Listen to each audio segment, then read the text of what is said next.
뉴라이트 관련된 교과서, 저 전에 한번 말씀을 드렸죠. 한국학력평가원이 사실은 무자격 업체고, 이거를 교과서 편찬 업체로 참여하기 위해서 가짜 실적을 만들기 위해서 남의 작품을, 남의 교재를 이 표지가리만 해가지고 지네 걸로 만들어서 이것만 팔지도 않고 납본을 했다는 말씀 드렸는데 관련된 추가 기사들이 좀 나왔습니다. 자, 뉴라이트 논란이 불거진 한국사 교과서를 제작한 한국학력평가원이 교과서 검정을 통과하기 위해서 표지가리 문제집을 만들었는데요. 중요한 건 원본 저자들의 허락도 구하지 않고 그대로 베낀 것으로 드러났다고 합니다. 본인한테서 배웠나? 왜 이렇게 자, 뺏겨? 이 문제집은 한국학력평가원이 2007년에 출판한 문제집을 표지만 바꾼 채 그대로 재출판한 건데요. 이게 결국은 최근 3년간 교과 관련 도서를 한 권 이상 출판한 실적을 만들기 위해서였다라고 합니다. 그래서 2007년판과 2023년판 문제집의 내용이 동일한데 그 2007년판 문제집의 저자들은 이 문제집이 이런 식으로 다시 나왔다라는 사실조차도 모르고 있었다라고 합니다. 게다가 이 문제집의 국제표준도서 번호를 받으면서 허위로 저자를 기재를 했다고 합니다. 그러니까 문제집과 사실 관련이 없는 사람을 저자로 등록을 했다라고 합니다. 이거 완전 사기예요, 이거는. 사기꾼들이네. 자, 이런 행위는 저작 인격권 침해와 공무집행 방해 등에 해당할 수 있다고 합니다. 근데 교육부는 문제가 없습니다. 왜? 문제가 없어. 왜? 몰라. 문제가 없대요. 원래 이 업체가 반드시 역사 교과서를 출판해야만 하는 그런 업체로 해갖고 만들어졌기 때문이에요. 대한민국의 학생들을 가르치는 교과서를 만든다는 업체가 이렇게 검증 안 되고 불법 투성이인데도 불구하고 아직까지도 교과서 검증 업체로 등록이 유지되고 있다는 자체가 말이 안 되는 겁니다. 그리고 진짜 너무 웃긴 게 뭐냐면 2007년도하고 2023년도하고 그 문제를 너무 그 사이에 얼마나 많이 바뀌었는데. 15년이 지났다. 그래서 이거를 바꿔서 만들고 안 팔았다니까.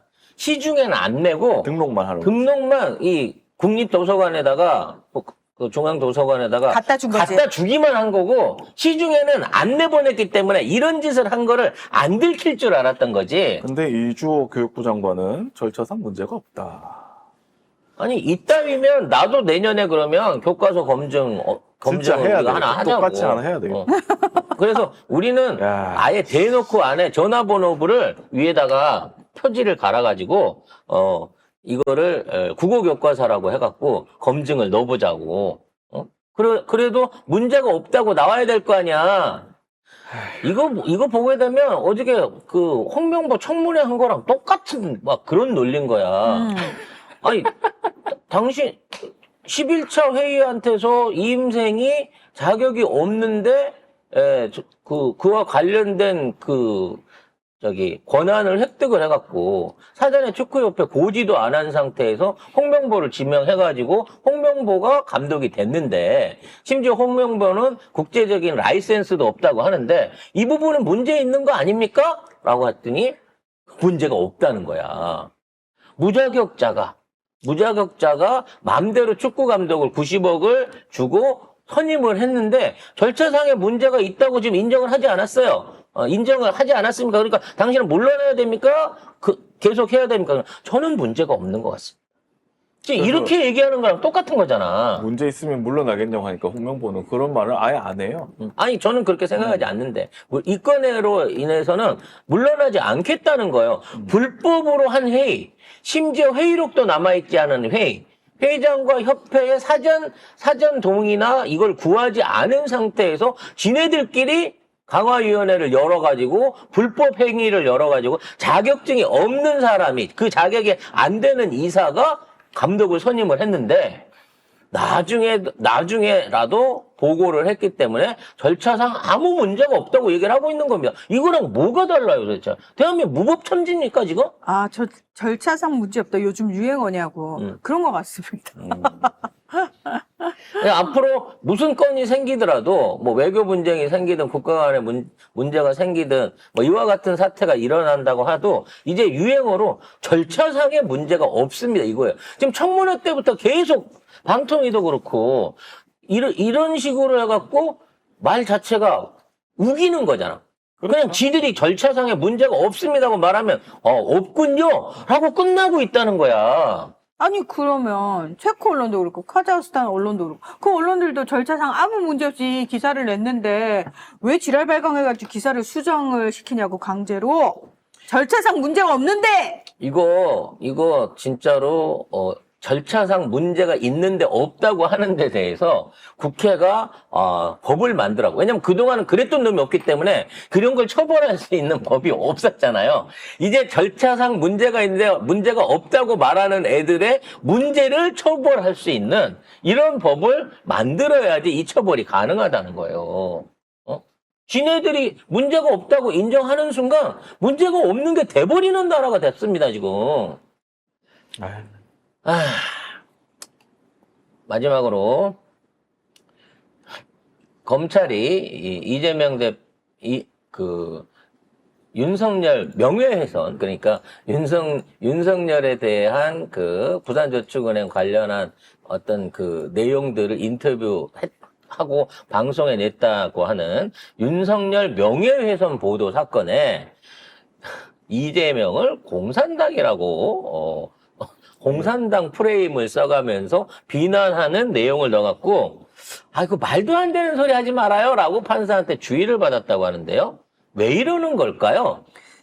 자, 서울중앙지법 형사합의 21부가 24일 정보통신망법 위반, 배임수증제, 청탁금지법 위반, 범죄수익은닉규제법 위반 등의 혐의로 재판에 넘겨진 화천대유 자산관리 대주주 김만배, 그리고 신학림 전 언론노조 위원장, 김용진 뉴스타파 대표, 한상진 기자에 대한 첫 공판을 열었습니다. 자, 여기서 검찰이 PPT, 공소사실 유지를 담은 PPT를 자료를 법정에 띄우고 발표를 했는데 이 내용 중에 이재명 후보에게 유리한 공산당 프레임과 윤석열 후보에게 불리한 조우영 수사 무마 프레임을 날조했다. 이런 내용들을 계속해서 이야기를 했습니다. 그랬더니 10분도 안 돼서 재판부가 부적합하다. 검찰이 공소장을 변경했음에도 공소사실 요지는 과거의 것, 변경하기 전 것을 지금 설명을 하고 있는 느낌이 든다. 방청석에 기자분들이 상당수 왔는데 재판을 하는 것이지 기자들한테 들으라고 하는 소리는 아니지 않느냐 이러면서 중단을 시켰다고 합니다. 그러니까 이건 명예훼손 소송이에요. 선거법이라든지 아니면 투표에 관련된 내용이 있는 게 아니라 윤석열의 명예가 훼손됐다라고 하는 말도 안 되는 프레임으로 이걸 하고 있는데 왜 거기에 이재명이 나오냐는 거지. 그러니까 심지어 공소장을 니들이 변경했잖아. 그럼 변경한 게 요지지. 왜 변경하기 전 재판부가 이건 적절하지 않아 라고 킬했던 공소장의 내용을 요지로 발표를 하냐 이겁니다. 그래서 김만배가 뭔가를 하나 추가로 터트릴 준비를 하고 있는 것 같아요. 김만배 카드면 윤석열은 죽어 있잖아요. 죽는 카드를 준비를 하고 있다라고 하는 썰들이 흘러나오고 있습니다. 그래요? 네. 그러면서, 어디서요? 네? 이거 여러 군데에서 듣고 있죠. 그래서 지금 얘기 나오고 있는 게 누나가 사줬던 집 얘기. 19억짜리 개집. 아니, 연희동에. 개 키우기 좋은 집. 네, 개 키우기 좋은 그러니까 집이야. 개집 맞지? 예. 네. 그래서 그 개집을 사줬는데 그 개집 주인이 누구냐 라는 부분에 대한 어떠한 폭로가 나올 것이다라고 하는 예고편이 있습니다. 윤석열 아버지 윤기중 친일 매국노의 집이라면서요. 그 집을 사줬는데 응. 그 집이 이제 나중에 다시 명의가 어디로 갔는지 지금 모르잖아요. 누나가 아직 갖고 있는지 딴 데로 넘어갔는지 모르는데 그 매입 과정에 관련된 그 집이 누구 거냐, 어떻게 해서 그 집을 사게 됐느냐에 대한 김만배의 증언이 준비가 돼 있는데 단순하게 집뿐만이 아닐 것이다라는 얘기가 있어요. 그러니까 그 집을 사준 행위 자체가 일종의 뇌물 같은 건데 사주고 거기서 말하자면 뭐 살게 했는지 세를 주게 했는지 뭘 했는지 모르겠지만 아무튼 그 집을 사준 행위 플러스 모종의 대가가 지불된 게 아니냐는 거죠. 그러면 지금까지 대장동 파트 안에서 윤석열은 완전히 빠져 있었어요.